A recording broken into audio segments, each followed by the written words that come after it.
Good afternoon. I stand here in front of you this afternoon as one in mourning. In my case, in particular, mourning for our former president. But I know that all of us here, as we mourn President Mandela, mourn also those whose lives have been taken from them in Ashraf and Liberty. So as we start our program this afternoon, I would like to ask us to stand for a moment of silence in honor of President Mandela and all those who have been killed, particularly on September 1st.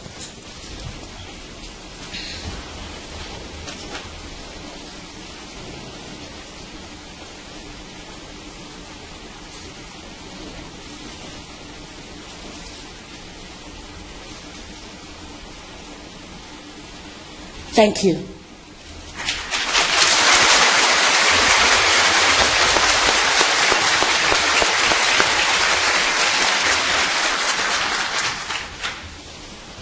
I think it is fitting that at a time that our country mourns and remembers the great struggle of President Mandela, that I have the opportunity to be here with you to ask the world to stop its silence in the face of oppression.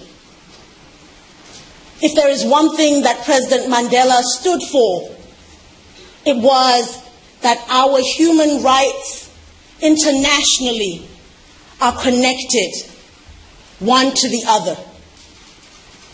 He said that being free is not simply about removing your own chains. It is about ensuring that others' chains are also removed. He said, I was a terrorist not so long ago. But when I came out of prison, I was embraced by those who had called me a terrorist and an enemy of our state. And so I say to those of you who are struggling and being called terrorists, who are fighting for your liberation, do not give up. Because what the world calls you today has nothing to do with your struggle. That the rightness of your struggle is in the struggle itself. So as we gather here today, we gather to say to the world that Iran will be free.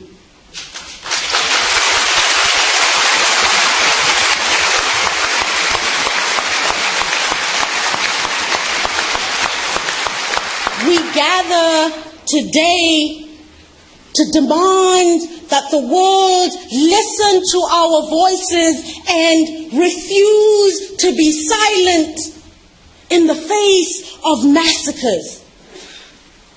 We are gathered today to say that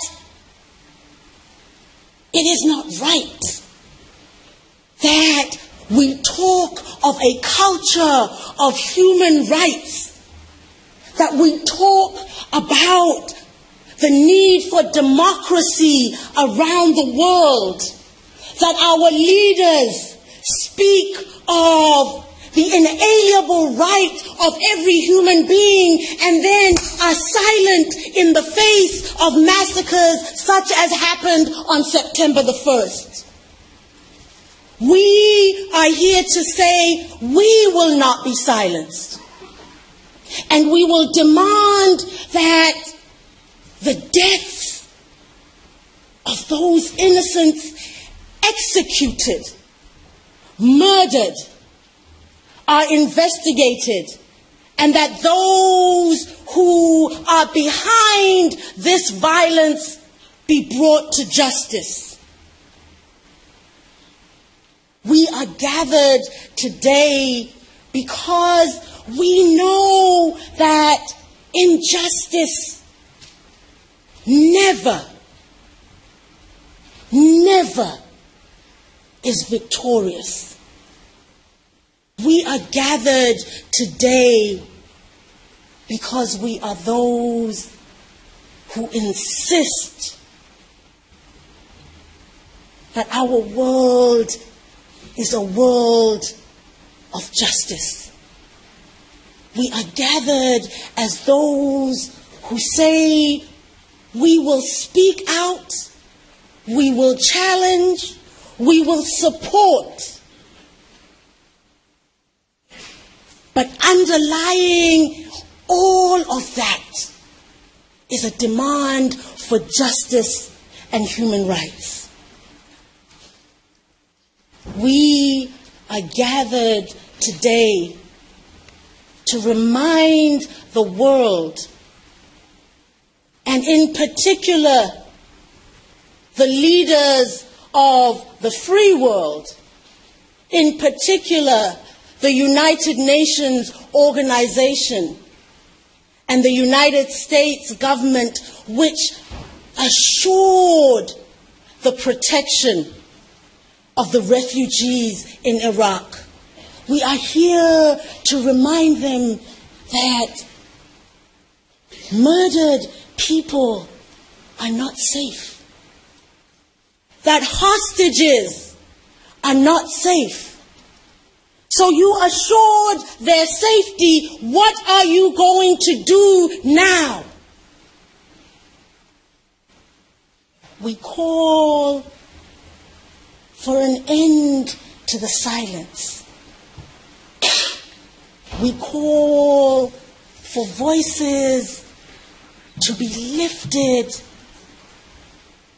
speaking on behalf of those who have been killed, speaking on behalf of the children who now have no parents, speaking on behalf of those who are being held hostage, speaking on behalf of those who are now undertaking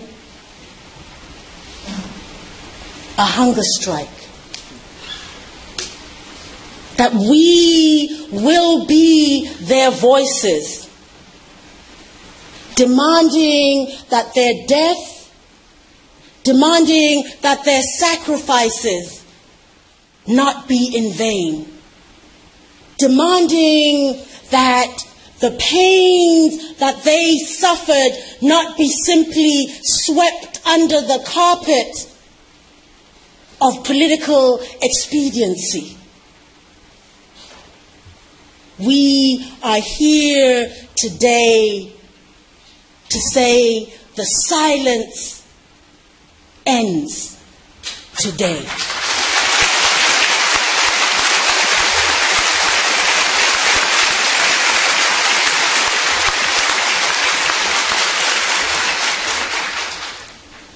And now I have the singular honor of bringing forward Madame Rajavi, the leader of our hopes for a free Iran.